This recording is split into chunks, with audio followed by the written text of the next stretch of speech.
ត្រឹមតែចិនស្មោស្រីថាខុសស្តង់ដាស្រីទៀមទាស្នេហាស្តង់ដាលុយឡានថ្មីមិនដែលដឹងសថ្លៃខ្ពស់ហុំមី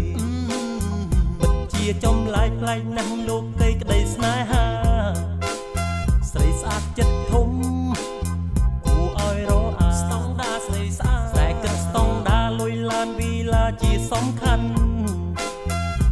បដិសេធចិត្តស្មោះដាក់កំហុសប្រុសមានភក្តីមិនយល់ទេស្នេហ៍អូនជាអ្វីទៅកលយាន